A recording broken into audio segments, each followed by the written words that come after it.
Well, I think that there is some benefit to having them downtown. It creates a lot of synergy, creates a lot of walk around traffic, etc. Any real attempt to move the stadiums or rebuild stadiums in Kansas City downtown is at least 20 years out. We've made a substantial investment in renovating. And remember what we did with Kemper. We renovated Kemper while we were talking about building the Sprint Arena. So we put money into a building that really never paid off, didn't have any return on investment. I think really we are able to capitalize, I think, on the stadiums as they are now if we had rail between them so that people could get there easily back and forth, and that would make it a lot more beneficial with the stadiums there. But the stadiums as they're currently situated aren't going anywhere. Well, as you can see, one of the things that's happened over the past 10 years is that there's been a tremendous increase in downtown residential living, and that pattern is continuing for a lot of reasons. Everything is compact. There are things that, amenities that people want, they can get to easily. Adding the streetcar would, I think, make it even more beneficial and be the spur for further streetcar development throughout the city. With regards to the rest of the city, the outlying parts, the first thing that I think we have to do if we want to repopulate certain parts of this city is we have to get our schools working. People do not move to neighborhoods where schools do not work. One of the first things that real estate agents talk to people about when they're looking at a neighborhood is, if you have kids, there's good schools here. And also in this particular instance, real estate agents haven't been shy about taking people away from the core of Kansas City to other places, using schools as an excuse. So get schools to working, because I firmly believe if we put up a sign that says Kansas City, Missouri, best public schools in the country, people will come. They will move to neighborhoods, young people move to the neighborhoods, reclaim houses, keep the neighborhoods up, keep their children there. You'll see children running up and down the street, neighbors being neighbors again like it used to be. But schools are at the core of it, in my opinion. I think that any transportation system is intermodal. You have to have different forms of transportation to connect. Obviously, you can't run rail everywhere that you can run buses. However, if you have buses that connect with rail, either light rail or streetcar, then you are maximizing, I think, the opportunities to create a good, solid transportation system. Along with that, though, you also have to have bicycle and walking. You have to have a city where every form of transportation is given its due and it's interconnected. So the ATA is vital to a streetcar system, because the streetcar system isn't going to take everybody everywhere, but the buses can distribute. A streetcar system is vital to a light rail system coming in from the suburbs or from the eastern part of Jackson County, because they can't just come into town and drop people off. They have to have a way to distribute them. Everything needs to be connected. I think sometimes we think of things in isolation, but in a city this large, complex, and spread out, things are interrelated, and we always have to keep that in mind. We still need one. Systems. Still trying to find a way to get one. We went through a hiatus where it was simply impossible because of the economy, our budget. We're not willing to go far out on a limb to finance a hotel. And every deal that we looked at required us to do more than what we thought was prudent. But we're looking at some other options that may enable us to do something.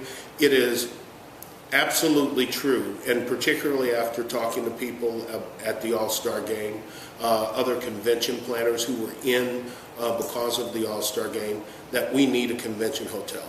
Talked to a couple of conventions that had convention planners, I should say, that had conventions in St. Louis, and asked them why they didn't come here. And their answer was, build another hotel and we will. But we're not coming until you have a convention hotel connected to your convention center. It's just not enough rooms here in downtown to do it. We need to find as many ways of creating non-tax revenue as we possibly can. And by non-tax revenue, I'm talking about revenue that we get from some source other than taxing our citizens. Conventions, hotels, events are a prime way to do that. Well, it's a two-part question, and well, it's a two-part answer. First, the first thing that we have to do in terms of how we go about doing development in the city is to complete our advanced KC economic development plan. That's near completion, and it will have a profound impact on what we do with incentives and how we approach development in the city. Second, we have to be willing to do those things necessary to make investments in the type of city that's going to take us into the next 25 or 30 years. The concept, the idea, the need for streetcar travel or rail travel isn't going to get any less. It's going to get to be more, and we should learn from the lessons that we've had over the past 25 years when we failed to act when other cities were acting, and now we find ourselves 25 years behind a lot of other cities.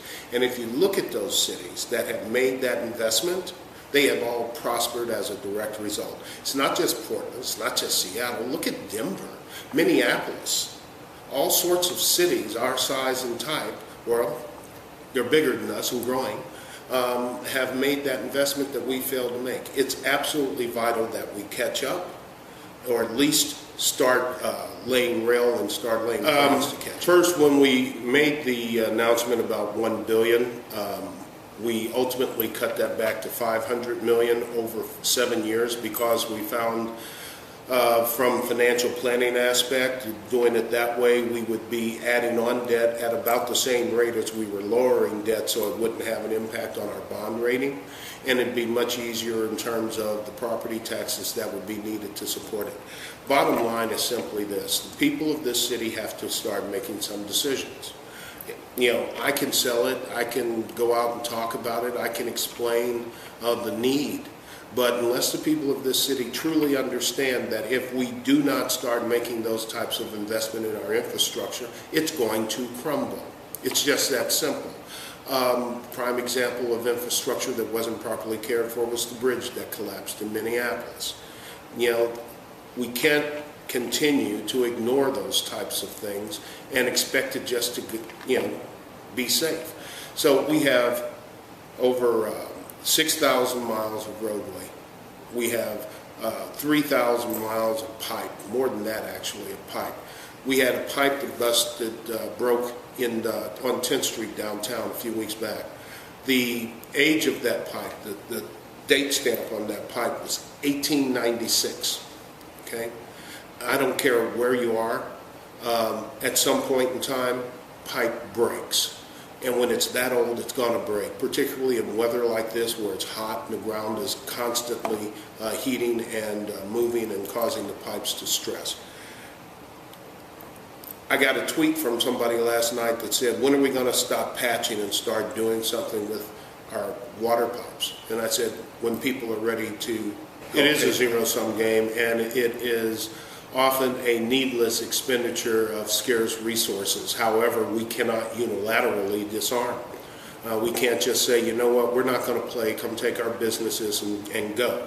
Ultimately, we have to do enough to make sure that they know on the other side of state line that by luring the business now and paying for it, we are going to do the same thing, so we're just both going to be engaged in mutually assured destruction.